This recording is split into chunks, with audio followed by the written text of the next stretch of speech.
بسم الله الرحمن الرحيم الحمد لله رب العالمين نحمده ونستعينه ونؤمن به ونتوكل عليه ونتوب إليه الصلاة والسلام على من لا نبي بعده وسيد الأولين والآخرين وخاتم الأنبياء والمرسلين وعلى آله وأصحابه الطاهرين وأمهات المؤمنين رضي الله عنهم أجمعين. ആദരണീയരായ SIO-വിൻ്റെ കോഴിക്കോട് ജില്ലാ ഭാരവാഹികൾ, ഈ മേഖലാ സമ്മേളനം ഔപചാരികമായി ഉദ്ഘാടനം ചെയ്ത ഇസാഖ് അസരി, വേദിയിലും സദസ്സിലും ഇരിക്കുന്ന സഹോദരന്മാരെ, സഹോദരിമാരെ, അസ്സലാമു അലൈക്കും വറഹ്മത്തുള്ളാഹി വബറകാതുഹു. സ്റ്റുഡൻസ് ഇസ്ലാമിക് ഓർഗനൈസേഷൻ കേരളത്തിലുടനീളം മേഖലാ സമ്മേളനങ്ങൾ നടത്തുന്നതിൻ്റെ ഭാഗമായി കോഴിക്കോട് ജില്ല സംഘടിപ്പിച്ചിട്ടുള്ള മേഖലാ സമ്മേളനത്തിലാണ് നമ്മൾ നിലകൊള്ളുന്നത്. SIO ഒരു ആദർശ വിദ്യാർത്ഥി പ്രസ്ഥാനമാണ്. അതിൻ്റെ ഐഡിയോളജി, അതിൻ്റെ പ്ലാറ്റ്ഫോം എന്ന് പറയുന്നത് ഇസ്ലാമാണ്. ഇസ്ലാമിനെ അതിൻ്റെ സവിശേഷതകളോടുകൂടി മനസ്സിലാക്കുകയും പ്രബോധനം ചെയ്യുകയും അതിനുവേണ്ടി ആത്മാഭിമാനത്തോടുകൂടി ക്യാമ്പസുകളിൽ എഴുന്നേറ്റ് നിൽക്കുകയും ചെയ്യുന്ന വിദ്യാർത്ഥി സംഘമാണ്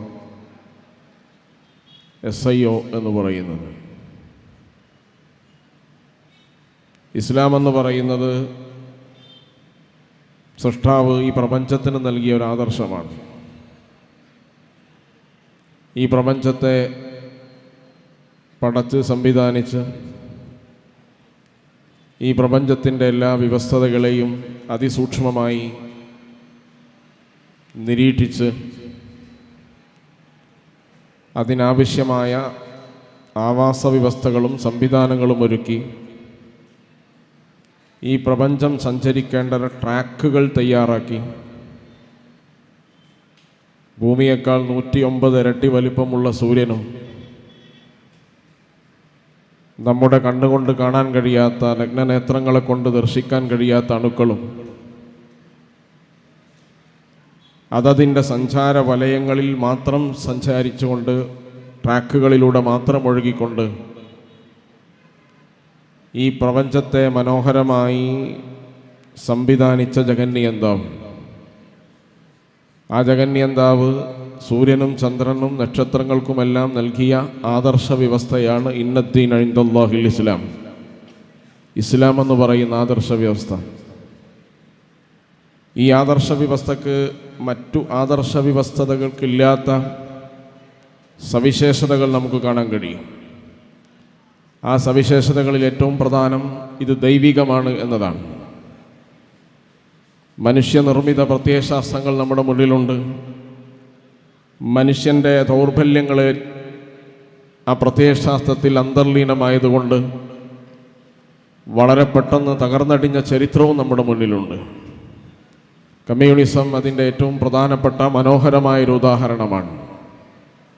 ഇത് സമാവിയാണ്, ഇലാഹിയാണ്, ദൈവികമായ ഒരു പ്രത്യയശാസ്ത്രമാണ് ഇസ്ലാം എന്ന് പറയുന്നത്. ഈ പ്രത്യയശാസ്ത്രത്തിൻ്റെ ഏറ്റവും മനോഹരമായ സവിശേഷതയും അതാണ്. ഇതിൽ മനുഷ്യന് സ്വാധീനമില്ല.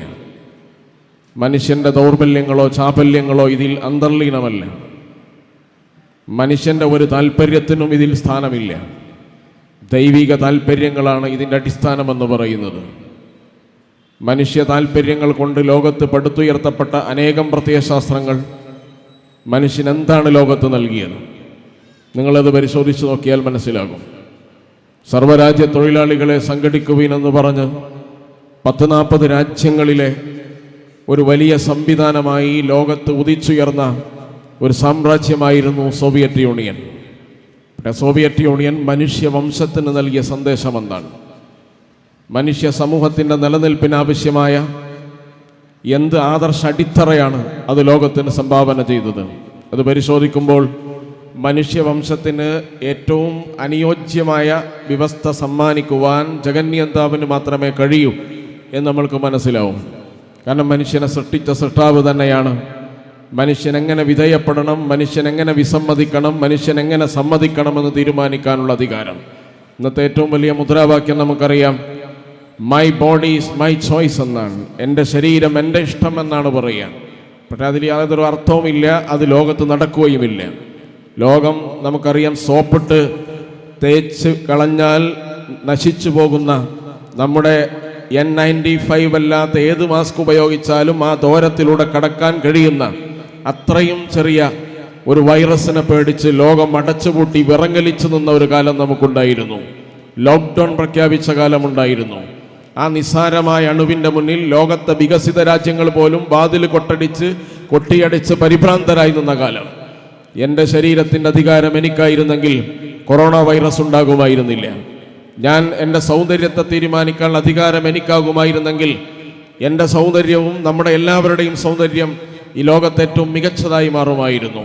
അതുപോലെ തന്നെ ശ്മശാനങ്ങൾ ഉണ്ടാകുമായിരുന്നില്ല, ഹോസ്പിറ്റലുകൾ ഉണ്ടാകുമായിരുന്നില്ല, മനുഷ്യൻ മരിക്കാൻ ഇഷ്ടപ്പെടുകയില്ല, അസുഖം വരാൻ ഇഷ്ടപ്പെടുകയില്ല. പക്ഷേ ഇതൊക്കെ നമ്മുടെ കൺമുന്നിൽ നടന്നുകൊണ്ടിരിക്കുകയാണ്. എൻ്റെ ശരീരത്തിൻ്റെ അധികാരം എനിക്കല്ല എന്നതിൻ്റെ തെളിവ് ധാരാളമുണ്ട്. അപ്പോൾ എൻ്റെ ശരീരത്തിൻ്റെ അധികാരം എൻ്റെ മൂക്കാണെന്ന് കരുതി നാളെ രാവിലെ എഴുന്നേൽക്കുമ്പോൾ മൂക്കുകൊണ്ട് കേൾക്കണം എന്ന് തീരുമാനിച്ചാൽ അത് കഴിയില്ല, സാധിക്കുകയില്ല. അപ്പോൾ ഈ പ്രപഞ്ച വ്യവസ്ഥക്ക് മനുഷ്യൻ വിധേയമാണ്. ഈ പ്രപഞ്ചത്തിനൊരു സൃഷ്ടാവുണ്ട് എന്നതിൻ്റെ ഏറ്റവും പ്രധാനപ്പെട്ട ഉദാഹരണമാണ് സ്വന്തം ശരീരത്തിൻ്റെ അധികാരം പോലും നമുക്കില്ല എന്ന് പറയുന്നത്. അതുകൊണ്ട് നമ്മുടെ ശരീരത്തിൻ്റെയും അധികാരമായ ജഗന്യന്താവിന് മാത്രമാണ് നമ്മുടെ ഇച്ഛയെയും നമ്മുടെ ഇഷ്ടങ്ങളെയും അനിഷ്ടങ്ങളെയും വേർതിരിച്ച് മനസ്സിലാക്കുവാനും ആ താല്പര്യങ്ങൾ ഏതിനോടുകൂടി ചേർന്നു പോകണം, അത് ഏതിനോടുകൂടി ചേർന്നു പോയാലാണ് ലോകത്ത് അതിൻ്റെ സമ്പൂർണ്ണ പ്രയാണം സാധ്യമാവുക എന്നതെല്ലാം സൃഷ്ടാവിന് തീരുമാനിക്കാനുള്ള അധികാരമാണ്. അതുകൊണ്ട് സൃഷ്ടാവ് മനുഷ്യനും നൽകിയ വ്യവസ്ഥയാണ് ഇസ്ലാം എന്ന് പറയുന്നത്. ആ വ്യവസ്ഥ അവന് തിരസ്കരിക്കാം, വിമർശിക്കാം. ലോകത്തെ എല്ലാ നാഗരികതയിലും ഇസ്ലാമിൻ്റെ സാന്നിധ്യമുണ്ട്. അതിനെ വിമർശിച്ചവരുണ്ട്, അതിനെ എതിർത്തവരുണ്ട്, അതിനെ കൊട്ടിയടക്കാൻ ധൃതി കാണിച്ചവരുണ്ട്, അതിനെ പല പേരിട്ട് വിളിച്ച ആളുകളുണ്ട്. പക്ഷേ ലോകത്ത് അതിജയിച്ച് ലോകത്തെ മനുഷ്യ മനസ്സുകളിൽ ഇന്നും സ്ഥാനം പിടിച്ച് 1/4 മനുഷ്യരുടെ ആദർശമായി, മുസ്ലിം ജനസംഖ്യ 198 കോടിയാണ് ലോകത്തുള്ളത്, അവരുടെ ആദർശ വിശ്വാസമായി ഇന്നും പ്രോജ്വലിച്ചു നിൽക്കുന്ന ഒരു വിശ്വാസ സംഹിതയായി ഇസ്ലാം മാറിയിരിക്കുകയാണ്. ആ ഇസ്ലാമിൻ്റെ ഏറ്റവും വലിയ സവിശേഷത ദൈവികമാണ് എന്നതാണ്. മറ്റൊന്നത് സമ്പൂർണവും സമഗ്രവുമാണ്, കോംപ്രഹെൻസീവാണ്. നിങ്ങളുടെ ജീവിതത്തിൻ്റെ ഏതൊക്കെ മേഖലകളുണ്ടോ ആ മേഖലകളെല്ലാം നിങ്ങളെ ഇസ്ലാം അനുസരിച്ച് ജീവിക്കാൻ കഴിയും എന്നത് ഇസ്ലാമിൻ്റെ സവിശേഷതയാണ്. നിങ്ങൾ കച്ചവടക്കാരനാണെങ്കിൽ, വിദ്യാർത്ഥിയാണെങ്കിൽ, അധ്യാപകനാണെങ്കിൽ, അതുപോലെ സമൂഹവുമായി ഇടപെടുന്ന സാമൂഹ്യ സന്നദ്ധ പ്രവർത്തകനാണെങ്കിൽ, രാഷ്ട്രീയക്കാരനും അതുപോലെ സാമൂഹ്യ പ്രവർത്തകനും സാമ്പത്തിക വിദഗ്ധനും, ഏത് മേഖലയിലായാലും ശരി, മനുഷ്യ ജീവിതത്തിൻ്റെ ഏതൊക്കെ വ്യവഹാരങ്ങളുണ്ടോ ആ വ്യവഹാരങ്ങളിലെല്ലാം ഇസ്ലാമിൻ്റെ ശാസനകളും ഇസ്ലാമിൻ്റെ നിയമങ്ങളുമുണ്ട് എന്നത് ഇസ്ലാമിൻ്റെ മാത്രം സവിശേഷതയാണ്.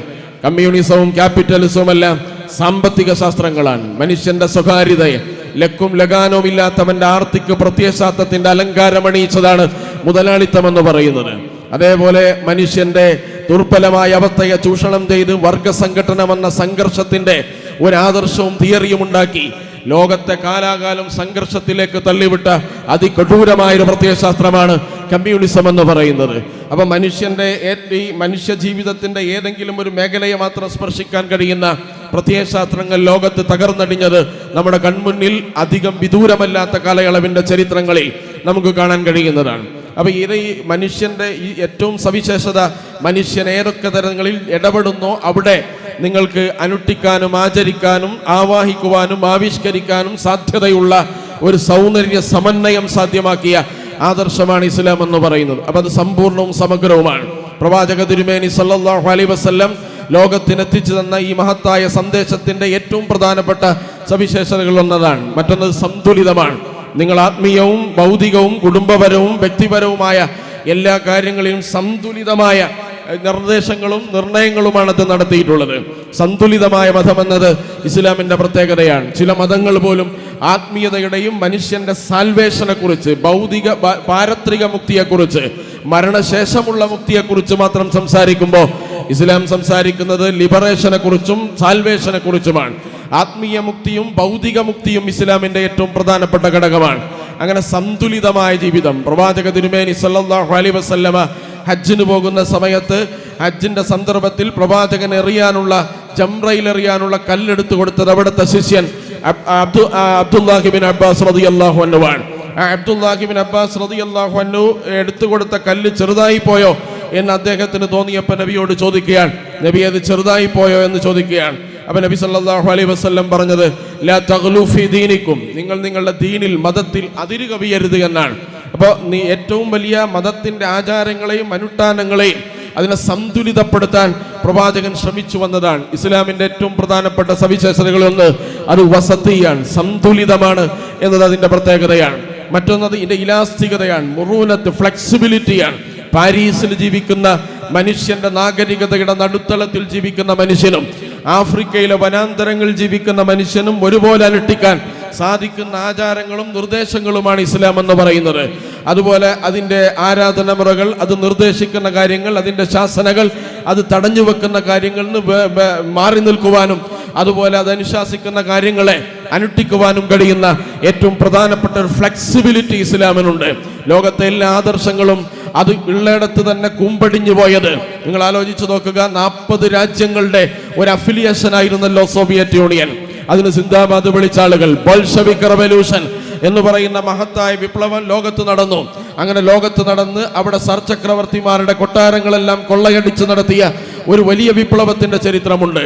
ആ ചരിത്രത്തിന് നേതൃത്വം നൽകി അതിന് ദാർശനിക അടിത്തറ പണിത സ്വാതന്ത്ര്യത്തിന്റെയും സമത്വത്തിന്റെയും സാഹോദര്യത്തിന്റെയും കിനാവിലേക്ക് മനുഷ്യന്റെ കിനാവുകളെ സമന്വയിപ്പിച്ച് അതിനാവേശഭരിതരാക്കിയ നേതാക്കന്മാരുടെ പ്രതിമകൾ തന്നെ. സഖാബ് ലെനിന്റെ പ്രതിമ മോസ്കോയിൽ തച്ചുടച്ചുകൊണ്ട് സ്വാതന്ത്ര്യം സിന്ദാബാദ് എന്ന മുദ്രാവാക്യം വിളിച്ചത് ഈ വിപ്ലവത്തിന് നാന്ദി കുറിച്ചവരാണ്, ഈ വിപ്ലവത്തെ നെഞ്ചിലേറ്റിയവരാണ്. വേറെ പുറത്തുനിന്ന് വന്ന ആളുകളല്ല, അത് ഒറ്റുകാരോ അല്ലെങ്കിൽ വിഘടിതരോ അല്ല. ആ പ്രത്യയശാസ്ത്രത്തിന് സിന്ദാബാദ് വിളിച്ചവർ തന്നെ അതിന്റെ ഏറ്റവും തലതൊട്ടപ്പന്മാരുടെ തല തകർത്ത് തരിപ്പണമാക്കി സ്വാതന്ത്ര്യം സിന്ദാബാദ് എന്ന് വിളിച്ചത് നമുക്ക്. കാരണം അത് ഫ്ലെക്സിബിലിറ്റി ഉള്ള ഒരു ആദർശമല്ല. യൂറോപ്യന്റെ സാമ്പത്തിക ശാസ്ത്രത്തെയും യൂറോപ്യന്റെ ഫാക്ടറിയെയും കുറിച്ച് മാത്രം വിലയിരുത്തിക്കൊണ്ട് ലോകത്തെ മുഴുവൻ തൊഴിലാളി വർഗത്തിന് അത് ഫിറ്റാണെന്ന് വിചാരിക്കുന്നത് തന്നെ അബദ്ധമാണ് നമുക്ക് കാണാൻ കഴിയും. പിന്നെ ഇസ്ലാമിന്റെ ഏറ്റവും പ്രധാനപ്പെട്ട മറ്റൊരു സവിശേഷത എന്ന് പറയുന്നതിന്റെ വിമോചനപരതയാണ്. സ്റ്റുഡൻറ് ഇസ്ലാമിക് ഓർഗനൈസേഷൻ അതിന്റെ മുദ്രാവാക്യമായി ഉയർത്തിപ്പിടിച്ചിരിക്കുന്ന ഈ മുദ്രാവാക്യത്തിന്റെ സാരാംശം എന്ന് പറയുന്നത് ഇസ്ലാമിന്റെ വിമോചനമാണ്. ഇസ്ലാം എന്ന് പറയുന്നത് ഞാൻ നേരത്തെ സൂചിപ്പിച്ചതുപോലെ മനുഷ്യന്റെ ഭൗതികവും പാരത്രികവുമായ വിമോചനത്തെക്കുറിച്ച് സംസാരിച്ച ഒരാശയമാണ്. നിങ്ങളാലോ ഇന്നൽ ഇൻസാന ലിറബ്ബിഹി ലകനൂദ്, മനുഷ്യൻ സൃഷ്ടാവിനോട് അങ്ങേയറ്റം നന്ദികേട് കാണിച്ചിരിക്കുന്നു എന്ന വിശുദ്ധ ഖുർആനിന്റെ ഈ വചനത്തെ വിശദീകരിച്ചുകൊണ്ട് തഫ്സീറുകളെല്ലാം നമുക്ക് കാണാൻ കഴിയും. പ്രവാചകന്റെ വചനമാണെന്ന് ചില ആളുകൾ പറയുന്നു. പക്ഷെ അതിന്റെ ആശയം ഇങ്ങനെയാണ്: മനുഷ്യൻ സൃഷ്ടാവിനോട് ഏറ്റവും നന്ദികേട് കാണിച്ച മനുഷ്യൻ ആരാണ്? ആ 4 ഉത്തരം അതിനുണ്ട്. ആ ഉത്തരത്തിൽ ഒന്നാമത്തത് അല്ലദീ യഅകുലു വഹ്ദഹു വയൻസിലു വഹ്ദഹു വയദ്രിബു അബ്ദഹു വയംനഉ ദിഫഹു എന്നാണ്. സ്വന്തം കാര്യം നോക്കുന്ന ആൾ, സ്വന്തത്തിന് താമസിക്കാൻ വീടൊരുക്കി നടക്കുന്ന ആൾ. അപ്പൊ സ്വന്തം കാര്യം സിന്ദാബാദ് വിളിക്കുന്ന മനുഷ്യൻ. ഒരു ഉപകാരവും ഒരാൾ ചെയ്യില്ല, വേറെ ആരെങ്കിലും ഉപകാരം ചെയ്യുന്നുണ്ടെങ്കിൽ അത് മുടക്കുന്ന ആൾ. അതുപോലെ തന്നെ നാലാമതായി പറയുന്നത് വയദ്രിബു അബ്ദഹു, തന്റെ കൂടെ ജോലി ചെയ്യുന്ന, കീഴിൽ ജോലി ചെയ്യുന്ന ആളുകളോട് വളരെ മോശമായി പെരുമാറുന്നവൻ. ഇതിൽ സൃഷ്ടാവുമായി ബന്ധപ്പെട്ട ഒരു കാര്യവുമില്ല, മുഴുവൻ സൃഷ്ടികളുമായി ബന്ധപ്പെട്ടതാണ്. ഈ സൃഷ്ടാവിനോട് നന്ദികേട് കാണിച്ച മനുഷ്യന്റെ വിശേഷണങ്ങളെല്ലാം സൃഷ്ടിയുമായി ബന്ധപ്പെട്ടാണ് ഇവിടെ പറയുന്നത്. എന്ന് പറഞ്ഞാൽ സൃഷ്ടാവിനോടുള്ള ബാധ്യതയുടെ പൂർത്തീകരണം സൃഷ്ടിയോടുള്ള ബാധ്യത പൂർത്തീകരണത്തിലൂടെ മാത്രമേ സാധ്യമാവുകയുള്ളൂ എന്ന ഏറ്റവും വലിയ സാമൂഹ്യ സന്നദ്ധ പ്രവർത്തനത്തിന്റെ മാനിഫെസ്റ്റോയാണ് ഇവിടെ വിശുദ്ധ ഖുർആന്റെ വിശദീകരണമായി പ്രഖ്യാപിക്കുന്നത് നമുക്ക് കാണാൻ കഴിയും. അപ്പോൾ യഥാർത്ഥത്തിൽ ഇവിടെ ഈ വിമോചനപരതയാണ് ഇന്ന് പല ആളുകളും അതിനെ ഭീകരവൽക്കരിക്കാനും തീവ്രവൽക്കരിക്കുവാനും അതിനെ ടാർഗറ്റ് ചെയ്യുവാനുമുള്ള കാരണം ഇസ്ലാമിൻ്റെ വിമോചനപരതയാണ്. ആ വിമോചനപരതയ്ക്ക് ഒരു സവിശേഷതയുണ്ട്. വ്യക്തി എന്ന നിലയിൽ നിങ്ങളുടെ മരണശേഷമുള്ള ജീവിതത്തെക്കുറിച്ച് അത് സംസാരിക്കുന്നു. നിങ്ങൾ ഈ നാട്ടിൽ ഭൗതിക ജീവിതത്തെക്കുറിച്ച് അത് സംസാരിക്കുന്നു. നിങ്ങൾ പലിശ എന്ന ചൂഷണത്തെ വെടിയണം. കാരണം പലിശയിൽ നിങ്ങൾക്കൊരു വിധേയത്വം പ്രഖ്യാപിക്കുന്ന ചൂഷണാധിഷ്ഠിത സാമ്പത്തിക വ്യവസ്ഥയിൽ നിന്ന് ചൂഷണമില്ലാത്ത സാമ്പത്തിക വ്യവസ്ഥയെക്കുറിച്ച് അത് സംസാരിക്കുന്നു. അപ്പോൾ എല്ലാ അർത്ഥത്തിലും നിങ്ങളുടെ സമ്പൂർണ്ണ വിമോചനത്തെക്കുറിച്ച് സംസാരിക്കുന്ന ഒരു ആദർശം. ആ ആദർശം ഈ സമ്പൂർണ്ണ വിമോചനം എന്ന് പറഞ്ഞാൽ അത് ഇപ്പോഴും മനസ്സിലാകാതെ നിൽക്കുന്ന ആളുകൾക്ക് ഈ ഇസ്ലാം എന്ന് പറയുന്ന ആദർശം ഭീകരവാദമാണ്, തീവ്രവാദമാണ്. അത് നിങ്ങൾ എടുത്ത് പരിശോധിച്ചാൽ അറിയാവുന്ന കാര്യമാണ്. നിങ്ങൾ യഥാർത്ഥത്തിൽ ഈ ഇസ്ലാമിൻ്റെ ഈ 6 സവിശേഷതകളും ഏറ്റക്കുറച്ചിലില്ലാതെ ഈ രാജ്യത്ത് പ്രതിനിധീകരിക്കുന്ന പ്രസ്ഥാനമാണ് ജമാഅത്തെ ഇസ്ലാമി എന്ന് പറയുന്ന ഇന്ത്യയിലെ ഇസ്ലാമിക പ്രസ്ഥാനം. അത് ക്യാമ്പസുകളിൽ ഏറ്റക്കുറച്ചിലില്ലാതെ ആത്മാഭിമാനത്തോടെ പ്രതിനിധീകരിക്കുന്ന വിദ്യാർത്ഥി സംഘമാണ് സ്റ്റുഡൻസ് ഇസ്ലാമിക് ഓർഗനൈസേഷൻ എന്ന് പറയുന്നത്. അപ്പോൾ ഈ വിദ്യാർത്ഥി സംഘത്തെയും അതുപോലെ തന്നെ അതിൻ്റെ മാതൃപ്രസ്ഥാനമായ ഇസ്ലാമിക പ്രസ്ഥാനത്തെയും എന്തുകൊണ്ട് ആളുകൾ ഭീകരവൽക്കരിക്കുന്നു എന്നത്, എന്തുകൊണ്ട് ആളുകൾ തീവ്രവൽക്കരിക്കുന്നു എന്ന് ചോദിച്ചാൽ അത് ഇവർക്ക് മനസ്സിലാവാത്തൊരു വിമോചനപരത അതിനുണ്ട്. ആ വിമോചനപരത എന്താണ്? മാഞ്ചസ്റ്റർ ഫാക്ടറിയിൽ നിന്ന് തൊഴിൽ കഴിഞ്ഞ് പുറത്തിറങ്ങുന്ന മനുഷ്യർ, ആ പുറത്തിറങ്ങുന്ന മനുഷ്യരുടെ ആകുലതകളും ആശങ്കകളും സ്വപ്നങ്ങളും കിനാവുകളുമാണ് ലോകത്തെ സർവ്വതൊഴിലാളികളുടെയും ആകുലതകളും വ്യാപലാതികളും ആശങ്കകളും എന്ന് വിലയിരുത്തി മാനിഫെസ്റ്റോ രചിച്ച ഒരു ആചാര്യൻ. ആ ആചാര്യന്റെ വിമോചനത്തിന്റെ ഏറ്റവും പ്രധാനപ്പെട്ട പരിധി യൂറോപ്പിൽ മാത്രം ഒതുങ്ങപ്പെട്ട ഒരു പരിധിയാണ്. അതുകൊണ്ട് അത് ലോകത്തിന് മുഴുവൻ ഫിറ്റാണെന്ന മിഥ്യാധാരണയിൽ നമ്മുടെ കൊച്ചുനാടുകളിൽ പോലും അതിന് സിന്ദാബാദ് വിളിച്ചു എന്ന് മാത്രമല്ല അത് വലിയൊരു ദർശനമാണ് എന്ന് മേനി നടിച്ചു. പക്ഷേ അത് ലോകത്ത് ചൂഷണത്തിന്റെയും സമഗ്രാധിപത്യത്തിന്റെയും മറ്റൊരു ദർശനമാണ് എന്ന് 10-20 കൊല്ലം കഴിഞ്ഞപ്പോൾ ലോകത്തിന് ബോധ്യമായി. അതുകൊണ്ട് ആ ലോകത്തിന് ബോധ്യമായ വിമോചനത്തെക്കുറിച്ചാണ് വിമോചനം എന്നിവർ കൊട്ടിഘോഷിക്കുന്നത്. ഇസ്ലാമിന്റെ വിമോചനത്തെ അതിൻ്റെ അളവുകോല് വെച്ച് മനസ്സിലാക്കുമ്പോൾ ഒരു വ്യക്തിയുടെ വ്യക്തിപരവും കുടുംബപരവും ആത്മീയവുമായ കാര്യങ്ങളുടെ സമ്പൂർണതയെ വിലയിരുത്താൻ കഴിയാതെ പോയതിൻ്റെ ഒരു ജാള്യതയുണ്ടല്ലോ, അല്ലെങ്കിൽ സിദ്ധാന്തപരമായൊരു ദൗർബല്യമുണ്ടല്ലോ. ആ ദൗർബല്യമാണ് യഥാർത്ഥത്തിൽ ഇസ്ലാമിനെതിരെയും ഇസ്ലാമിക പ്രസ്ഥാനത്തിനെതിരെയും തിരിയാൻ ഇവിടെ സൈദ്ധാന്തികമായി ഇവിടെ പ്രേരിപ്പിച്ചുകൊണ്ടിരിക്കുന്നത്. ഇനി സിദ്ധാന്തം ഉപദേശിക്കുന്ന ആളുകളോ ഇസ്ലാമിക രാഷ്ട്രീയവും രാഷ്ട്രീയത്തെ പ്രതിനിധാനം ചെയ്യുന്ന പ്രസ്ഥാനങ്ങളും പ്രത്യേകിച്ച് ജമാഅത്തെ ഇസ്ലാമിയും ഭീകരവാദികളാണ് എന്ന്, തീവ്രവാദികളാണ് എന്ന് എഴുതുന്നതാരാണ്? 2 കൊലപാതകങ്ങളിൽ നേരിട്ട് പ്രതി ചേർക്കപ്പെട്ട, 10 ക്രിമിനൽ കേസുകളിൽ പ്രതി ചേർക്കപ്പെട്ട, കണ്ണൂരിൽ ഇതുവരെ നടന്ന രാഷ്ട്രീയ കൊലപാതകങ്ങളിലെല്ലാം നേരിട്ടോ അല്ലാതെയോ പങ്കുവഹിച്ച, കണ്ണൂരിൽ അധിക വീടുകളുടെയും മനുഷ്യരുടെ കണ്ണീരിന്റെ കാരണക്കാരനായ ഒരാളാണ് യഥാർത്ഥത്തിൽ ഇസ്ലാമിക പ്രസ്ഥാനം ഭീകരവാദമാണ്, തീവ്രവാദമാണെന്ന് രചിക്കുന്നത്. ഇത് യഥാർത്ഥത്തിൽ ഫിർഔൻ മൂസ അലൈഹിസ്സലാമിനോട് സമാധാനം ഉപദേശിക്കുന്നത് പോലെയാണ്. ബെഞ്ചമിൻ നെതന്യാഹു ഫലസ്തീനിലെ പോരാളികളെ തീവ്രവാദികൾ എന്ന് വിളിക്കുന്നത് പോലെയാണ്. നരേന്ദ്രമോദിയും അതുപോലെ അമിത്ഷായും അടക്കമുള്ള ഗുജറാത്തിലെ വംശഹത്യക്ക് നേതൃത്വം നൽകിയ ആളുകൾ ലോക സമാധാനത്തെക്കുറിച്ച് ആഹ്വാനം ചെയ്യുന്നത് പോലെയാണ്. ജയരാജൻ എന്ന് പറയുന്ന ഒരാൾ ഇസ്ലാമിക പ്രസ്ഥാനത്തെ തീവ്രവാദവും ഭീകരവാദവുമായി ചാർത്തുന്നത് എന്ന മിനിമം സെൻസ് ഉള്ള ആളുകൾക്ക് മനസ്സിലാവുന്ന ഒരു കാര്യം ഇതാണ്. അതുപോലെ തന്നെ നമുക്കറിയാം യഥാർത്ഥത്തിൽ ഇസ്ലാമിക പ്രസ്ഥാനത്തെ വിലയിരുത്തുന്ന ഒരു കാര്യമെന്ന് പറയുന്നത് ഈ പ്രസ്ഥാനം ഖലീഫമാരുടെ കാലത്തേക്ക് തിരിച്ചു കൊണ്ടുപോകാനുള്ള സംവിധാനമാണ്. ആരാണ് ഖലീഫമാർ? അത് ജമാഅത്തെ ഇസ്ലാമിയുടെ ഒരു പ്രൈവറ്റ് പ്രോപ്പർട്ടി അല്ല. ഖലീഫമാർ എന്ന് പറഞ്ഞാൽ നമുക്കറിയാം അബൂബക്കർ റളിയല്ലാഹു അൻഹു, അദ്ദേഹത്തിന്റെ ഭരണസിരാകേന്ദ്രത്തിന്റെ അടുത്ത് ഒരു വീടുണ്ടായിരുന്നു, ഒരു കുടിലുണ്ടായിരുന്നു. അന്ധയായ സ്ത്രീയുടെ ആ അന്ധയായ വൃദ്ധയായ സ്ത്രീയെ എല്ലാ രാവിലെയും സുബഹി നമസ്കാരത്തിന് മുമ്പ് വീടുകളിൽ പോയി അവർക്ക് ആവശ്യമുള്ള സജ്ജീകരണങ്ങളെല്ലാം ചെയ്ത് അവർക്ക് ആവശ്യമുള്ള എല്ലാ സംവിധാനങ്ങളും ഒരുക്കി കൊടുത്ത് സുബഹി പ്രാർത്ഥനയ്ക്ക് വേണ്ടി മസ്ജിദുൻ നബവിയിലെത്തുന്ന ഭരണാധികാരി സിദ്ദീഖുൽ അക്ബർ റളിയല്ലാഹു അൻഹു. നീതി എന്ന് പറഞ്ഞാൽ ലോകം അതിന്റെ അപ്പുറത്ത് ചേർക്കാൻ ഒരൊറ്റ പേര് മാത്രമേ നിങ്ങൾക്ക് കാണാൻ കഴിയൂ, അത് ഖലീഫ ഉമർ എന്ന പേരാണ്. അതുപോലെ തന്നെ നമുക്കറിയാം ലോകത്ത് നീതിക്ക് വേണ്ടി ഭരണകൂട സ്ഥിരാകേന്ദ്രങ്ങളുടെ ഏറ്റവും ഉത്തുംഗതയിൽ നിൽക്കുന്ന ഒരു ഭരണാധികാരി നീതിക്ക് വേണ്ടി അദ്ദേഹത്തിന്റെ പടയങ്കി മോഷ്ടിക്കപ്പെട്ട സമയത്തിൽ ആ പടയങ്കി തന്റേതാണെന്ന് വാദിക്കാൻ സാക്ഷികളില്ലാതെ പോയി, ഉള്ള സാക്ഷി മകനായി പോയി. ജഡ്ജി പറയുന്നു നിങ്ങൾ കോടതിയിൽ കൂട്ടിൽ കയറണം എന്ന് പറഞ്ഞപ്പോൾ മടിയില്ലാതെ തലക്കനമില്ലാതെ കോടതിയിലെ പ്രതിക്കൂട്ടിൽ കയറി നിന്ന ഭരണാധികാരി അലി ഇബ്നു അബീ താലിബ്. ഒരാട്ടിൻകുട്ടി വിശന്ന് ചത്തുപോയാൽ ദൈവത്തിനോട് അതിന് മറുപടി പറയേണ്ടി വരുമല്ലോ എന്ന് കരഞ്ഞ് ആർത്തുപോയ ഒരു ഭരണാധികാരി, ഒരൊട്ടകം ഈ മരുഭൂമിയിൽ വിശന്ന് വലഞ്ഞു പോയാൽ അതിന് ഞാൻ അള്ളാഹുവിന്റെ മുന്നിൽ മറുപടി പറയേണ്ടി വരുമല്ലോ എന്ന് ആദ്യമുണ്ട ഒരു ഭരണാധികാരി, പാതിരാത്രി പോലും ഉറക്ക് നഷ്ടപ്പെട്ട് എല്ലാ ആളുകളുടെയും വീടുകളിലേക്ക് ഇറങ്ങി അവരുടെ ക്ഷേമാഐശ്വര്യങ്ങൾ അന്വേഷിക്കുന്ന ഒരു ഭരണാധികാരി, അങ്ങനെ തന്നെ രാജ്യത്ത് ജീവിക്കുന്ന മുഴുവൻ മനുഷ്യരുടെയും താല്പര്യങ്ങളെയും ക്ഷേമങ്ങളെയും അന്വേഷിച്ച് ഉറക്കമില്ലാതെ ഉറക്കമൊഴിച്ചു നടന്ന ഒരു ഭരണാധികാരി. ആ ഭരണാധികാരിയോട് ഈ ഭരണാധികാരിക്ക് പുച്ഛമുണ്ടാകും, ഈ ഭരണാധികാരിക്ക് എതിർപ്പുണ്ടാകും, ഈ ഭരണാധികാരിക്ക് വിയോജിപ്പുണ്ടാകും. കാരണം കിട്ടിയ അധികാര സമയങ്ങളിലെല്ലാം സ്വജനപക്ഷപാതം നടത്തിയ, അഴിമതിക്ക് കൂട്ടുനിന്ന, അതുപോലെ തന്നെ തങ്ങളുടെ അഴിമതി സംരക്ഷിക്കുവാൻ വേണ്ടി ഇവിടുത്തെ ഏറ്റവും വലിയ ഫാസിസ്റ്റ് സംഘടനകൾക്ക് വേണ്ടി തന്റെ ഭരണകേന്ദ്രത്തിന്റെ അധികാരങ്ങളെ അങ്ങ് വിലക്ക് തീറെഴുതി കൊടുത്ത ഒരു ഭരണാധികാരിക്ക് പുച്ഛമുണ്ടാകുന്നത് സ്വാഭാവികമാണ്. പക്ഷേ ഇത് പാർട്ടിയുടെ നയമാണോ? ഇത് ലോകത്തെ 198 കോടി മുസ്ലിങ്ങൾ അഭിപ്രായ വ്യത്യാസമില്ലാതെ അംഗീകരിക്കുന്ന ഭരണാധികാരികൾ മാത്രമല്ല, ലോകത്തെ നീതിയെ സ്നേഹിക്കുന്ന മുഴുവൻ മനുഷ്യരും. മഹാത്മാഗാന്ധി, നമുക്കറിയാം മഹാത്മാഗാന്ധി ഈ രാജ്യത്ത് ഏത് ഭരണം വരണമെന്ന് എന്നോട് ചോദിച്ചാൽ ഖലീഫ ഉമറിന്റെ ഭരണം വരണമെന്ന് പറഞ്ഞ രാഷ്ട്രപിതാവാണ് മഹാത്മാഗാന്ധി എന്ന് പറയുന്നത്. അങ്ങനെ മഹാത്മാഗാന്ധി അടക്കമുള്ള ലോകത്തെ നീതിയെ സ്നേഹിക്കുന്ന, മർദ്ദിതരുടെ കൂടെ നിൽക്കുന്ന, നീതിക്ക് വേണ്ടി ശബ്ദിക്കുന്ന, അനീതിക്കെതിരെ എന്നും കലഹം തീർക്കുന്ന മുഴുവൻ മനുഷ്യരുടെയും ഏറ്റവും ഹീറോകളായ ഭരണാധികാരികൾ.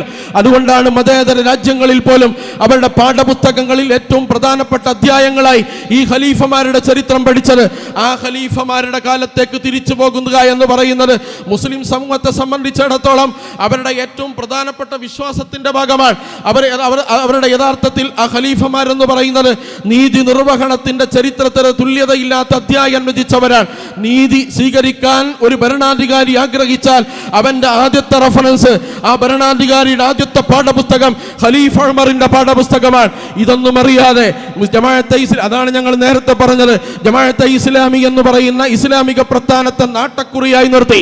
ആ നാട്ടക്കുറിയായി നിർത്തിക്കൊണ്ട് ഇസ്ലാമിനെയും ഇസ്ലാമിന്റെ സംസ്കാരങ്ങളെയും ഇസ്ലാമിന്റെ പ്രമാണങ്ങളെയും ഇസ്ലാമിന്റെ ചരിത്ര പുരുഷന്മാരെയും ഇസ്ലാമിക സമൂഹത്തിന്റെ കൺകുളിർമയുള്ള ചരിത്ര നായകന്മാരെയും ഭീകരവൽക്കരിക്കുക എന്ന സ്ട്രാറ്റജിയാണ് കഴിഞ്ഞ 10 വർഷത്തോളമായി ഇടതുപക്ഷ സർക്കാരും അതിന്റെ സിൻബന്ധികളും ഈ നാട്ടിൽ നടത്തിക്കൊണ്ടിരിക്കുന്നത്. അതിന്റെ ഏറ്റവും ഒടുവിലത്തെ ഉദാഹരണമാണ് ഖലീഫമാരെ കുറിച്ചുള്ള പരാമർശം. അത് മുസ്ലിം സമൂഹത്തിന് പുറത്തുള്ള നീതിയെ സ്നേഹിക്കുന്ന മുഴുവൻ സമൂഹത്തിന്റെയും ഏറ്റവും അവരുടെ പ്രചോദനമായി മാറിയ ഈ ഭരണാധികാരികളെ ഭീകരവൽക്കരിക്കുന്നതിലേക്ക് കൂട്ടിച്ചേർക്കുക എന്ന് പറയുന്നത് കാലം മാപ്പുതരാത്ത, ചരിത്രം മാപ്പുതരാത്ത, ഏറ്റവും മാപ്പർഹിക്കാത്ത കുറ്റമായി ഈ ചരിത്രത്തിൽ എഴുതപ്പെടുമെന്ന് ഇത് പറഞ്ഞവരും എഴുതി കൊടുത്തവരും മനസ്സിലാവുന്നതാണ്. എഴുതി കൊടുത്തവർക്ക് സാമാന്യ ബുദ്ധിയില്ലെങ്കിൽ നോക്കി വായിക്കുന്ന ആളുകൾക്കെങ്കിലും സാമാന്യ ബുദ്ധി ഉണ്ടാവേണ്ടതാണ്. ഇല്ലെങ്കിൽ തൊട്ടപ്പുറത്തിരിക്കുന്ന മനുഷ്യരുണ്ട്, അവരിടക്കിടക്ക് ഖലീഫ ഉമറിനെ കോട്ട് ചെയ്യുന്നവരാണ്. അവരോട് ചോദിക്കണം ആരാണ് ഖലീഫ ഉമർ എന്ന്. അതൊന്നും ചോദിക്കാൻ മെനക്കെടാതെ ഇസ്ലാമിനെയും ഇസ്ലാമിക സംസ്കാരത്തെക്കുറിച്ചും പ്രതിപാദിക്കുമ്പോൾ പഠിക്കുന്ന സമയത്ത് ബാലപാഠം പോലും വിവരമില്ലാത്ത, അല്ലെങ്കിൽ അതിന്റെ പ്രാഥമിക ക്ലാസ്സുകളിൽ പോലും പ്രവേശിക്കാത്ത ആളുകളാണ് ഇവരെന്ന് ചരിത്രത്തിൽ പല ആവർത്തി തെളിഞ്ഞതാണ്. അതിന്റെ ഏറ്റവും ഒടുവിലത്തെ ഉദാഹരണമാണ് ഇന്നലെ നടന്ന ബുക്കിന്റെ പ്രകാശനവും അതുമായി ബന്ധപ്പെട്ട കേരളം ഭരിക്കുന്ന മുഖ്യമന്ത്രിയുടെ പ്രസംഗം എന്ന് പറയുന്നത്. പിന്നെ അദ്ദേഹം പറയുന്നത് എന്താണ്? ജമാഅത്തെ ഇസ്ലാമി, ഇസ്ലാമിക പ്രസ്ഥാനം ഒരു സാമ്രാജ്യത്വ സ്വഭാവമുള്ള സംഘടനയാണ്. അതൊരു പുതിയ പദാവലിയാണ്. സാമ്രാജ്യത്വം എന്താണ് എന്ന് കമ്മ്യൂണിസ്റ്റുകാർക്ക് സ്റ്റഡി ക്ലാസ് എടുക്കേണ്ട ഒരു ഗതികേട് നമുക്ക് വന്നിരിക്കുകയാണ്. നിങ്ങൾ ആലോചിച്ചു നോക്കേണ്ടത് എന്താണ് സാമ്രാജ്യത്വം എന്ന് പറയുന്നത്? തങ്ങളുടെ അധികാരം വ്യാപ്തിപ്പെടുത്താൻ വേണ്ടി, വിപുലപ്പെടുത്താൻ വേണ്ടി തങ്ങളുടെ അധികാരത്തിന്റെ ഹുങ്ക് നിറഞ്ഞ ആയുധങ്ങളെയും സംവിധാനങ്ങളും ഉപയോഗിച്ച് മറ്റുള്ളവന്റെ ദേശവും അവന്റെ സ്വകാര്യമായ പ്രോപ്പർട്ടികളെയും കയ്യേറ്റം ചെയ്യുന്ന സാമ്രാജ്യത്വങ്ങൾ ലോകത്തുണ്ടായിട്ടുണ്ട്, സാമ്രാജ്യങ്ങൾ ഉണ്ടായിട്ടുണ്ട്. ആ സാമ്രാജ്യങ്ങളുടെ കൂട്ടത്തിൽപ്പെട്ട ഒരു സാമ്രാജ്യമാണ് കമ്മ്യൂണിസ്റ്റ് സോഷ്യലിസ്റ്റ് ഭരണകൂടങ്ങൾ എന്ന് പറയുന്നത്. 40 രാജ്യങ്ങൾ എങ്ങനെയാണ് സോവിയറ്റ് യൂണിയനിലേക്ക് ചേർത്തത്? എത്ര കബന്ധങ്ങളാണ് അതിന്റെ മേലെ അവർ തീർത്തത്? നിങ്ങൾ ആലോചിച്ച് നോക്കേണ്ടതാണ്. അതുപോലെ നമുക്കറിയാം ലോകത്ത് ഈ കഴിഞ്ഞ നൂറ്റാണ്ടിൽ മാത്രം 102 ദശലക്ഷം ആളുകളാണ് ലോകത്ത് കൊല ചെയ്യപ്പെട്ടത്. 1900 മുതൽ 2000 വരെയുള്ള കാലയളവിൽ 102 ദശലക്ഷം ആളുകൾ, 10 കോടിയിലധികം ജനങ്ങൾ കൊല ചെയ്യപ്പെട്ടിട്ടുണ്ട്. അതിൽ സാമ്രാജ്യത്വത്തിന്റെ ഭാഗമായി, യൂറോപ്പിന്റെ വംശീയതയുടെ ഭാഗമായി അവർ അധിനിവേശം ചെയ്ത രാജ്യങ്ങളിലെ നിരപരാധികളെ കൊന്നൊടുക്കിയ ചരിത്രം ഒരു ഭാഗത്തുണ്ട്. 2 ഭീകരയുദ്ധങ്ങൾ, 1-ാം ലോക ഭീകരയുദ്ധം, 2-ാം ലോക ഭീകരയുദ്ധം, ഇതിലൂടെ കൊല ചെയ്യപ്പെട്ട ധാരാളം ആളുകളുണ്ട്. മൂന്നാമത് അതിന്റെ ഏറ്റവും വലിയ പങ്ക് വഹിക്കുന്നത് ആരാണ്? സഖാവ് സ്റ്റാലിനും അടക്കമുള്ള കമ്മ്യൂണിസ്റ്റ് ഭരണാധികാരികളാണ്. ഈ അടുത്ത കാലം വരെ കമ്മ്യൂണിസ്റ്റ് സോവിയറ്റ് യൂണിയൻ കൊന്നൊടുക്കിയ മനുഷ്യരുടെ കൂട്ടക്കുഴിപാടങ്ങൾ കഴിഞ്ഞ 3 വർഷം മുമ്പ് ലോകത്ത് പുറത്തെടുത്ത് നിങ്ങൾ എല്ലാവരും വായിച്ചതാണ്. അവ 102 ദശലക്ഷം മനുഷ്യരെ കൊല ചെയ്യപ്പെട്ടതിൽ ഒരു 25% മനുഷ്യരുടെ ഉത്തരവാദിത്തം ഈ ചുവപ്പ് സാമ്രാജ്യത്വത്തിനാണ്. അവ സാമ്രാജ്യത്വം എന്ന് പറയുന്ന പദം ആർക്കാണ് ചേരുക എന്നത് സ്വന്തം ചരിത്രം മാത്രം വായിച്ചു നോക്കിയാൽ മനസ്സിലാവുന്നതാണ്. ജമാഅത്തെ ഇസ്ലാമി ഏതെങ്കിലും ഒരു പ്രോപ്പർട്ടി കൈയേറിയത്, ഏതെങ്കിലും ഒരു സ്വത്ത് പിടിച്ചടക്കിയത്, ഏതെങ്കിലും ഒരു രാജ്യത്തെ ഭരണം അട്ടിമറിച്ചത്, അല്ലെങ്കിൽ ഏതെങ്കിലും ഒരു രാജ്യത്തെ ഭരണം കൈയേറിയത്, അതുപോലെ തന്നെ ഏതെങ്കിലും ലോകത്തെ രാജ്യങ്ങളുടെ സമാധാനം തകർക്കുവാൻ അവിടെ കായികമായി ഇരച്ചു കയറിയ ഏതെങ്കിലും ഒരു ചരിത്രം പറയാൻ നമുക്ക് കഴിയുമോ എന്നത് സത്യസന്ധമായി ചരിത്രത്തെക്കുറിച്ച് പഠിക്കുന്ന ആളുകൾ സത്യസന്ധമായി ആലോചിക്കേണ്ടതാണ്. അതുപോലെ തന്നെ നമുക്കറിയാം ഇസ്ലാമിക പ്രസ്ഥാനത്തിന്, ജമാഅത്തെ ഇസ്ലാമിക്ക് ആഗോള സ്വഭാവമുണ്ട്.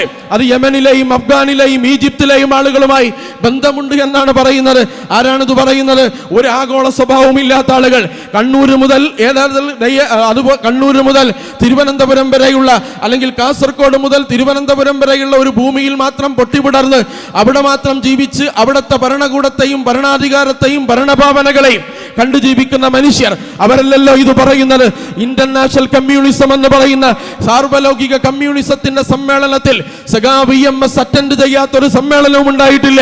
ചൈനയിൽ, റഷ്യയിൽ എന്ന് മാത്രമല്ല, പഴയ കമ്മ്യൂണിസ്റ്റ് സുഹൃത്തുക്കൾക്കറിയാം നിങ്ങളുടെ കയ്യിൽ ഏറ്റവും വില പിടിച്ച ഒരു സ്വത്ത് എന്തായിരുന്നു? സോവിയറ്റ് നാട് എന്ന് പറയുന്ന ഒരു മാഗസിനാണ്. സോവിയറ്റ് നാട് എന്ന് പറയുന്ന മാഗസിൻ തൊക്കത്ത് വെച്ച് അത് ആളുകളിൽ പ്രചരിപ്പിച്ച് അങ്ങനെ മധുര മനോഹരമായ സോവിയറ്റ് യൂണിയൻ ലോകത്ത് മുഴുവൻ പുലരുന്നത് സ്വപ്നം കണ്ട് ജീവിച്ചവരാണ് ആഗോള ബന്ധമുണ്ടെന്ന് പറഞ്ഞ് മറ്റൊരു സംഘടനയെ ആക്ഷേപിച്ചു കൊണ്ടിരിക്കുന്നത്. എന്ന് മാത്രമല്ല, നിങ്ങൾ ആലോചിച്ചു നോക്കൂ, അഫ്ഗാനിൽ പോരാട്ടം നടന്ന സന്ദർഭത്തിൽ, യമനിൽ സാമ്രാജ്യത്വം ഇടപെട്ട സന്ദർഭത്തിൽ, അഫ്ഗാനിൽ അമേരിക്കയും അതിന്റെ സിൽബന്ദികളും ഇടപെട്ട സന്ദർഭത്തിൽ അഫ്ഗാനിലെ നിരപരാധികളുടെ കൂടെ നിലയുറപ്പിച്ചിട്ടുണ്ട്, യമനിലെ നിരപരാധികളെ കൂടെ നിലയുറപ്പിച്ചിട്ടുണ്ട്. ബെഞ്ചമിൻ നെതന്യാഹുവും അമേരിക്കയും യൂറോപ്യൻ അധിനിവേശ ശക്തികളും ഫലസ്തീൻ എന്ന് പറയുന്ന രാഷ്ട്രത്തിന്റെ ഓരോ പൗരന്മാരെയും പിച്ചു ചീന്തിയപ്പോ, അവിടുത്തെ കുഞ്ഞുങ്ങളെ ചുട്ടുകരിച്ചപ്പോ, 10-25,000 6 വയസ്സിന് താഴെയുള്ള കുട്ടികളെ ആ കുട്ടികളെയെല്ലാം കൊന്നൊടുക്കിയപ്പോ നോ എന്ന് പറഞ്ഞിട്ടുണ്ട്. അത് ആഗോള ബന്ധത്തിന്റെ ഉദാഹരണമാണോ?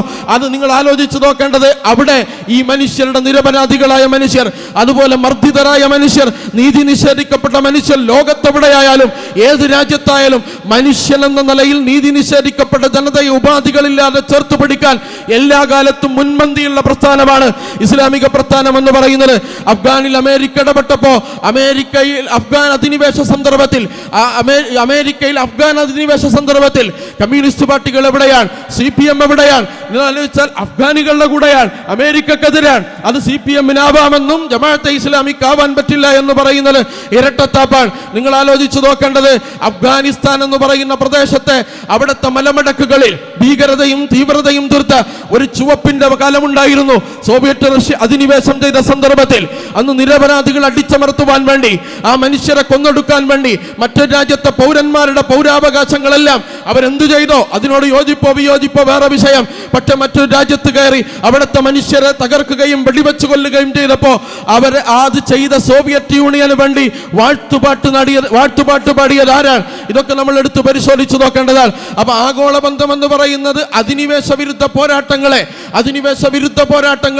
അതിൽ കട്ടിച്ചേർന്നവരെ ചേർത്ത് പിടിക്കലാണ്, അവരെ ഫോട്ടോ എടുക്കലാണ്, അവരുടെ ഫോട്ടോ ഉയർത്തലാണ്, അവർക്ക് വേണ്ടി ഐക്യദാർഢ്യം പ്രഖ്യാപിക്കലാണെങ്കിൽ ഇത് സ്വന്തം പാർട്ടിയും കുറെ കാലം മുമ്പ് ചെയ്തതാണ്. ഇത് ഈ പ്രസംഗം ഒരുക്കുന്നതിന് മുമ്പ് നന്നെ ചുരുങ്ങിയ ആഴത്തിലുള്ള വിശദ പരിശോധന ഒന്നുമില്ലെങ്കിലും ദേശാഭിമാനിയും ചിന്താവാരികയെങ്കിലും വായിച്ചു നോക്കാൻ, പഠിച്ചു നോക്കാൻ, മറിച്ചു നോക്കാൻ ഇദ്ദേഹം സന്നദ്ധമാകേണ്ടിയിരുന്നു. അക്കാലത്ത് അഫ്ഗാൻ അധിനിവേശ സന്ദർഭത്തിൽ കമ്മ്യൂണിസ്റ്റ് പാർട്ടിയുടെ നിലപാട് എന്താണെന്നെങ്കിലും മനസ്സിലാക്കുവാൻ ഞാൻ പറഞ്ഞു വന്നത്, എന്തുകൊണ്ട് ഇസ്ലാമിനെ ഇവർ ഭീകരവൽക്കരിക്കുന്നു, തീവ്രവൽക്കരിക്കുന്നു എന്ന് ചോദിച്ചാൽ അതിനൊറ്റ ഉത്തരമേ ഉള്ളൂ. ഇതിന്റെ വിമോചനപരതയാണ്. ഇന്ത്യയിൽ നിങ്ങൾക്കറിയാം ഇന്ത്യയിലെ സംഘപരിവാർ ഫാസിസം ഈ രാജ്യത്ത് അധികാരത്തിൽ നിൽക്കുന്ന സന്ദർഭത്തിൽ മോബ് ലിഞ്ചിങ്ങിന് വിധേയമായ മനുഷ്യർ, നിങ്ങളാലോ ഈ കഴിഞ്ഞ കാലയളവിൽ മാത്രം 10-23 ആളുകൾ മോബ് ലിഞ്ചിങ്ങിന് വിധേയമായി. മുൻകാലങ്ങളിൽ മുഹമ്മദ് അഖ്ലാഖും ആഫിൽ ജുനൈദും ബഹലുഖാനും അഫ്രുസുൽ ഖാനും അടക്കമുള്ള അനേകം ആളുകൾ, മുഹമ്മദ് വസീം അടക്കമുള്ള ആളുകൾ, അങ്ങനെയുള്ള ധാരാളം ആളുകൾ ഈ വംശീയതയുടെ അതുപോലെ തന്നെ സംഘപരിവാർ ഫാസിസത്തിന്റെ ആ പിൻബലത്തിൽ, അധികാരത്തിന്റെ പിൻബലത്തിൽ ഈ രാജ്യത്തിന് മോബ് ലിഞ്ചിങ്ങിന് വിധേയമാകുന്ന സന്ദർഭത്തിൽ, അതുപോലെ നജീബ് എന്ന് പറയുന്ന ചെറുപ്പക്കാരൻ, അവൻ കൊല്ലപ്പെട്ടോ ജീവിച്ചിരിപ്പുണ്ടോ എന്നും അറിയാതെ ഇന്നും മിസ്സിംഗ് ആയി നിൽക്കുന്ന നജീബിനെ പോലെയുള്ള ആളുകൾ, രോഹിത് വെമുല എന്ന് പറയുന്ന ഒരു കുട്ടിയുണ്ട്, അവൻ PhD സയന്റിസ്റ്റ് ആവാൻ വേണ്ടി ഹൈദരാബാദ് യൂണിവേഴ്സിറ്റിയിൽ വന്നതാണ്. രോഹിത് വെമുല അവസാനം ആത്മഹത്യ ചെയ്യേണ്ടി വന്നു. അദ്ദേഹത്തിന്റെ ആത്മഹത്യക്കുറിപ്പ് ഈ വ്യവസ്ഥയോടുള്ള ഏറ്റവും വലിയ കലഹമാണ്. എന്താണ് ആത്മഹത്യക്കുറിപ്പിലുള്ളത്? എൻ്റെ ജന്മം പോലും അബദ്ധമാണ്, ഇനി കിനാവുകൾക്ക് വേലികളില്ലാത്ത, അതിരുകളില്ലാത്ത ലോകത്തേക്ക് ഞാൻ യാത്ര പോകുന്നു എന്ന് പറഞ്ഞ് ആത്മഹത്യാക്കുറിപ്പെഴുതിയ രോഹിത് വെമുല.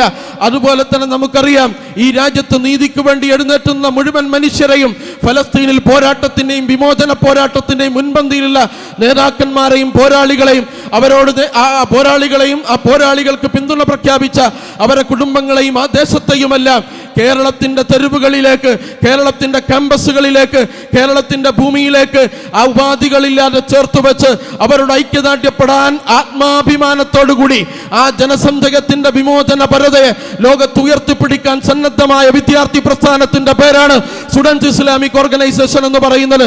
അതുകൊണ്ട് പ്രിയപ്പെട്ടവരെ, ഈ വിദ്യാർത്ഥി പ്രസ്ഥാനം എന്ന് പറയുന്നത് ഇസ്ലാമിന്റെ അതിന്റെ സവിശേഷതകളോടുകൂടി ക്യാമ്പസുകളിൽ എഴുന്നേറ്റ് നിൽക്കാൻ പര്യാപ്തമാക്കുന്ന ഒരു കൂട്ടം വിദ്യാർത്ഥികളെ എഴുന്നേറ്റ് നിൽക്കാൻ പര്യാപ്തമാക്കുന്ന ഒരു ആദർശമാണ്. ഈ ആദർശം എന്ന് പറഞ്ഞാൽ ആരുടെ മുന്നിലും തലകുണിക്കേണ്ടി വരാത്ത, ആരുടെ മുന്നിലും നിങ്ങൾ സാംസ്കാരികമായ അപജയത്തിന് വിധേയപ്പെടേണ്ടതില്ലാത്ത, അതുപോലെ തന്നെ ആരുടെ മുന്നിലും നിങ്ങൾക്ക് അഭിമാനം പണയപ്പെടുത്തേണ്ടി വരില്ലാത്ത അഭിമാനത്തോടുകൂടി റളീതു ബില്ലാഹി റബ്ബൻ വബിൽ ഇസ്ലാമി ദീനൻ വബി മുഹമ്മദിൻ നബിയ്യ, ഈ 3 മുദ്രാവാക്യങ്ങളാണ് നമ്മുടെ ആത്മാഭിമാനത്തിന്റെ അടിസ്ഥാനം എന്ന് പറയുന്നത്.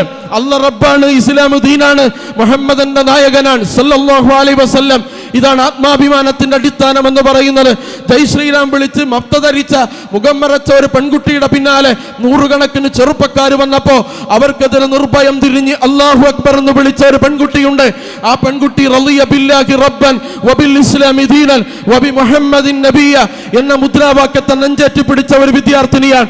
അതേപോലെ കേരളത്തിന്റെ ക്യാമ്പസുകളിൽ തീവ്രവാദത്തിന്റെയും രാവിലെ മുതൽ വൈകുന്നേരം വരെ മിനിമം 6 തവണയെങ്കിലും തീവ്രവാദ ആരോപണം ഏറ്റുവാങ്ങി, വർഗീയ ആരോപണം ഏറ്റുവാങ്ങി, അതിലൊന്നും കുലുങ്ങാതെ പൊതറാതെ, അതിലൊന്നും മടിയറ വെക്കാതെ ഇന്നിപ്പോ ഈ കുന്നമംഗലത്ത് നടക്കുന്ന ഒരു സമ്മേളനത്തെ കേരളത്തിൽ ടൺ കണക്കിന് വർഗീയതയും വംശീയതയും വിസർജിക്കുന്ന ഒരു ഓൺലൈൻ ചാനലുണ്ട്, ABC ചാനൽ എന്നാണ് അതിന്റെ പേര്.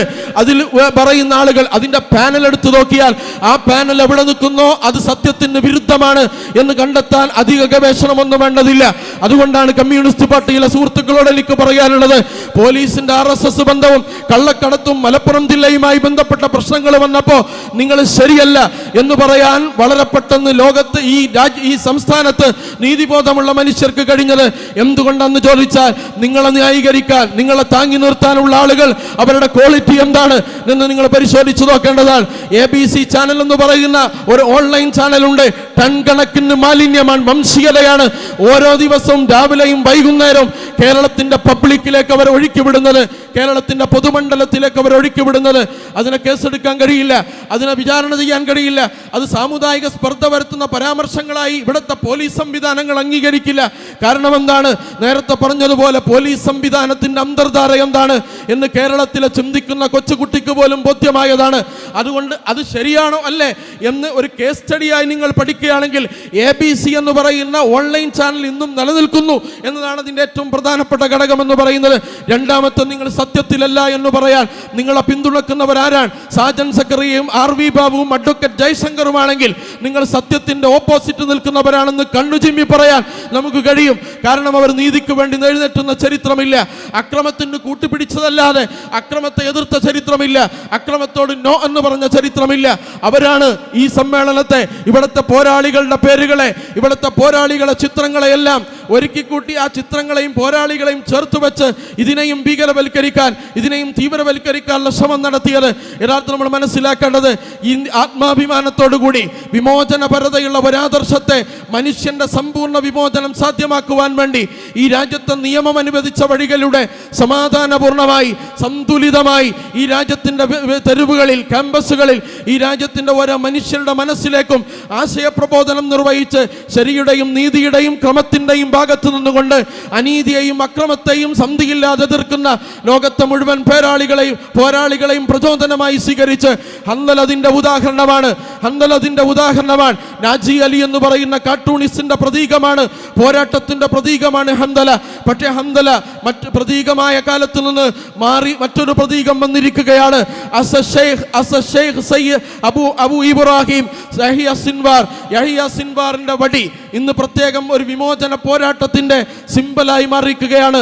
മർദിദന്റെ വിമോചന പോരാട്ടത്തിന്റെ വടിയായി ഹദ്റത്ത് മൂസ അലൈഹിസ്സലാമിന്റെ വടി മാറിയതുപോലെ, അതുപോലെ തന്നെ മർദിദന്റെ കിനാവുകൾക്ക് നിറം പകരാൻ ദാവൂദിന്റെ കവണക്ക് സാധിച്ചതുപോലെ യഹ്യ സിൻവാറിന്റെ വടിക്ക് ഖുദ്സിന്റെ പുലരി ഇസ്രായേലിന്റെ അക്രമമില്ലാതെ, ഖുദ്സിന്റെ പ്രഭാതം ഇസ്രായേലിന്റെ ആധിപത്യമില്ലാത്ത ഒരു ദിവസത്തേക്ക് ഉദിച്ചുയരുന്നത് കിനാവ് കണ്ട് ജംതിയില്ലാത്ത പോരാട്ടത്തിലേർപ്പെട്ട ഒരു ജനതയെ ചേർത്ത് പിടിച്ചുകൊണ്ട് നീതിക്ക് വേണ്ടിയുള്ള സമരത്തിന്റെ പ്രചോദനമായി ആ മുദ്രാവാക്യത്തെ നിങ്ങൾ സ്വയം ഏറ്റെടുക്കുകയും അതിനെ പ്രചരിപ്പിക്കുകയും ക്യാമ്പസുകളിൽ അതിനുവേണ്ടി നിലകൊള്ളുകയും ചെയ്യാൻ നിങ്ങൾക്ക് പ്രിയപ്പെട്ട വിദ്യാർത്ഥികളെ, നിങ്ങൾക്ക് ആത്മാഭിമാനവും ധൈര്യവും തന്റെ ഇടവും നൽകുന്ന ഒരു പ്ലാറ്റ്ഫോമാണ്, ഒരു കൊടിയടയാളമാണ് ഈ മൂവർണ്ണക്കൊടി. സ്റ്റുഡൻസ് ഇസ്ലാമിക് ഓർഗനൈസേഷൻ ആത്മാഭിമാനത്തോടുകൂടി നിങ്ങൾ അതിന്റെ പിന്നിൽ അണിചേരുക.